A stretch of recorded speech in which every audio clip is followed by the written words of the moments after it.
Why did you go? You weren't even supposed to be there. You were supposed to be here, me and David. I just have this terrible feeling like I need to be there. Oh, how am I supposed to tell David that his mother is gone? How am I supposed to raise a kid on my own? His life is ruined. My life is ruined.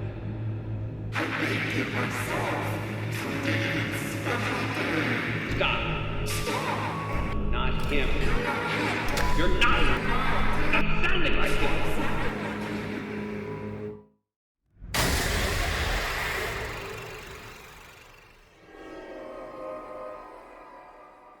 It has been officially 2 weeks since Five Nights at Freddy's Secret of the Mimic hit the Steam page, and with that, a new FNAF game to dissect.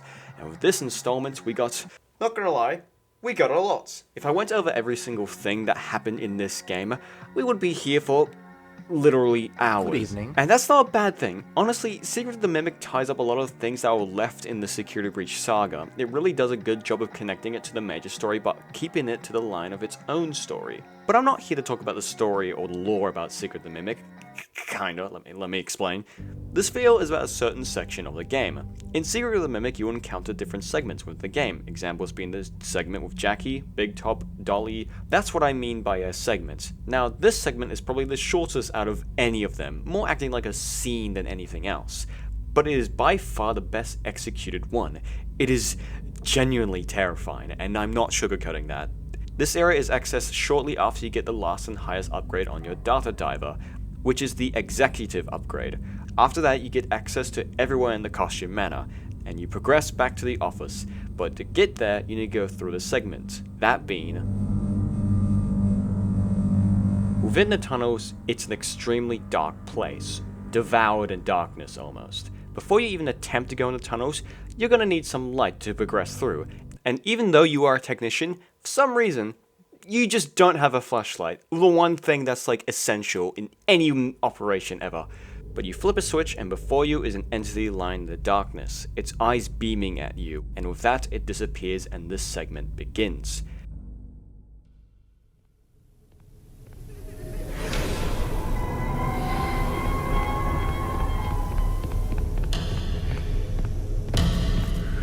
This character you bump into is simply referred to as the White Tiger.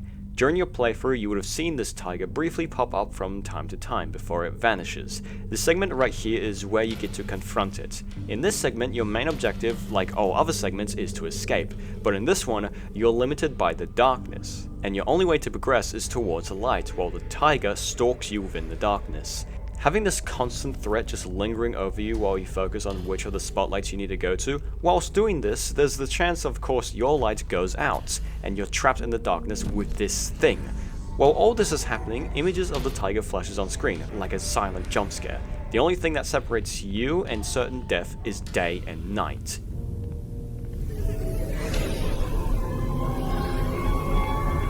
Darkness is the tiger's territory. You enter it, you face the consequences of entering the tiger's territory. After a while, you'll flip a few switches, and then you're on your own. You are left with a little pool of light, and this is where the star babies come in. Once you grab these little guys, you realize that they emit a little bit of light, and then you realize you must traverse through the darkness, entering the White Tiger's territory. In this, you must traverse cautiously through the claustrophobic tunnels. The tiger will appear, disappear, and reappear in close proximity. So running isn't an option. If you run through the dark blindly, it'll appear and before you know it, you'll bump into it and it will catch you. So you've got to be cautious and slowly make your way through the dark to escape. The only guide you have are these scratched out arrows painted onto the concrete. While you're focusing on trying to find out where these arrows lead to, you're constantly avoiding the tiger, this almost entity-like figure. One thing I gotta give praise to is how the White Tiger sticks out from the other antagonists, because we all know Dolly and Jackie are being used as a disguise for the Mimic, Big Top is all haywire, but the White Tiger is almost enjoying looking at us from afar. The way it greets us before the section, it's just like it's toying with us. And after all that, the White Tiger just simply disappears, like it did the last few times we encountered it. Probably now forever, watching on in the dark. Almost like the whole sequence was a dream, a hallucination. I mean, to be fair, Arnold at this point is very sleep deprived, being worked to death. But basically, that's how this segment works, traversing your way through the darkness while avoiding the white tiger. The thing I love about this is how much layers it has to it. Now I get you. What do you mean by layers? Let me explain. The white tiger is introduced as this more spiritual entity compared to the rest of the costume manor, appearing and disappearing, a living mystery within the manor, and of course is extremely connected to David, being a human-sized version of David's plushie, the exact plushie by the way, and from that alone, I don't think this thing is a physical suit, and I don't believe that the white tiger is being used by the Mimic. What I like about Secret of the Mimic is that not only do we get the origin of the Mimic and how it relates to everything else, but also the tragedy of Edwin and his costume manor. The manor almost responds to the tragedy and the abandonment almost like it's haunted, which I really like because it's almost like the first game, where obviously the animatronics were possessed by the spirits of the missing children, but also the atmosphere suggested that the building has been exposed to the spirits for a long time, and it feels like the building within itself is haunted. I like to believe in Secret of the Mimic, the same haunting process is applied to the manor. In the manor we see what was once the dream of a great man left abandoned, tragedy after tragedy. In this story we hear about Edwin and his life just falling apart, one after the other.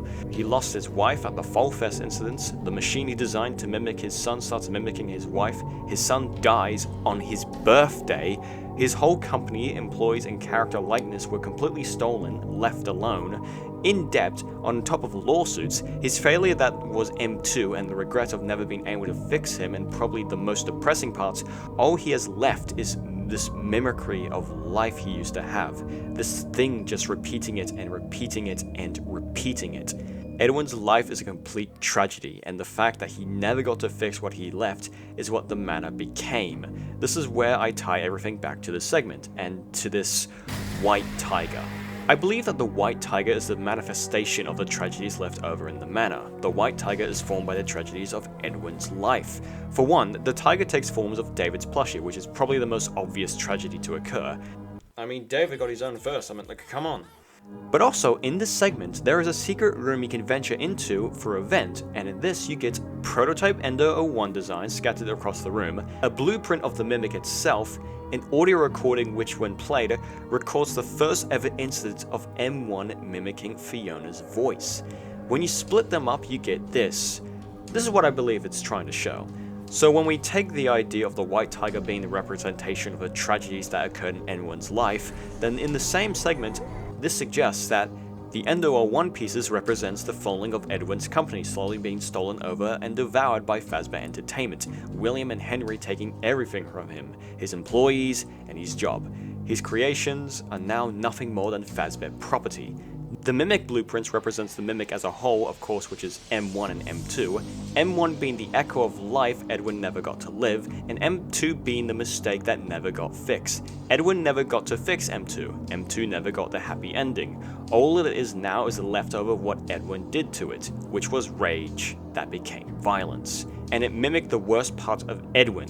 Not only that, it mimicked that for the rest of its existence. And with the recording, this one represents the Fiona side of things. Edward dealing with the fact that his wife, David's mother, the love of his life is gone, and how it could have been so easily avoided. And here it is, an echo of a loved one, an echo of a tragedy. I also like to add on what I think could be a cool detail if all of this was said to be true.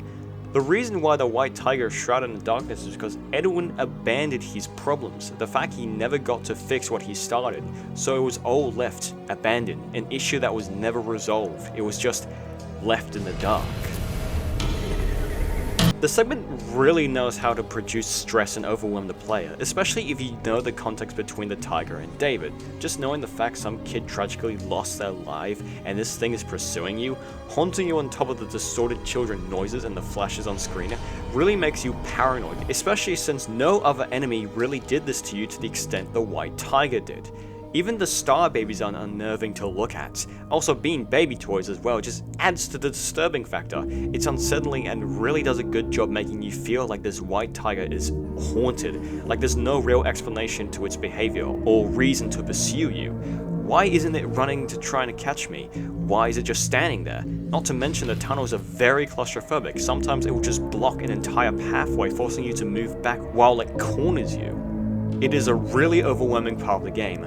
I was actively trying to catch my breath. I usually don't talk to myself during games, but I was so stretched I kept talking to myself like I was the one in the situation. I kept repeating myself, I don't like this. I don't like this. And I don't tend to do that. It gave off this weird feeling of not knowing what was going to happen. And now while thinking about it, this part perfectly encapsulates that feeling of the unknown. The White Tiger segment to me is like what experiencing FNAF 1 was like when it first released. The game felt genuinely haunted in my opinion. It was this uncertainty of what was going to happen, anticipating a jump scare every time you lift up that monitor.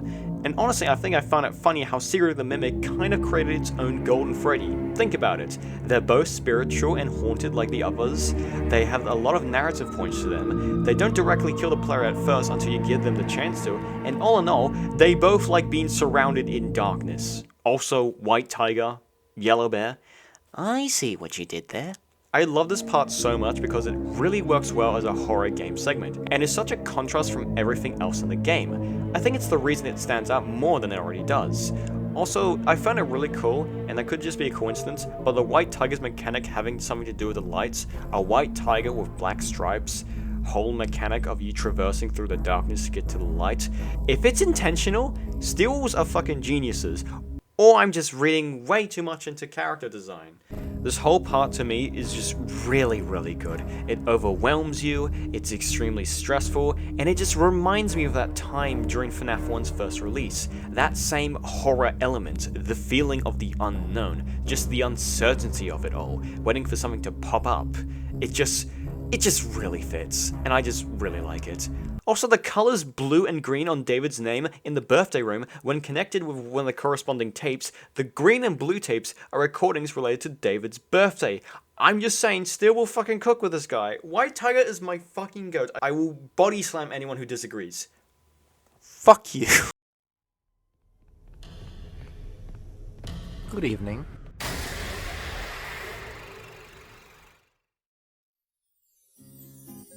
Hey guys, what's up? If you're wondering why there's a picture of a sleeping bee, it's because it's nearly 3 AM for me. I tend to just do these outros at the end of editing process, so it's very late for me. And speaking of outro, I don't have an outro for this, so yeah, okay, anyway, thank you all so much for watching. I know this is a bit of a shorter one, but I thought I had to make this video. I just really like this segment, and yeah, very nice. Got a lot of things cooking up for July, hopefully. So, yeah, well, have a wonderful day, night, evening, wherever you are. I see you, Jimmy. I see you with that cereal bowl. Stop eating it. Okay, that's it. I am Communist B, and I am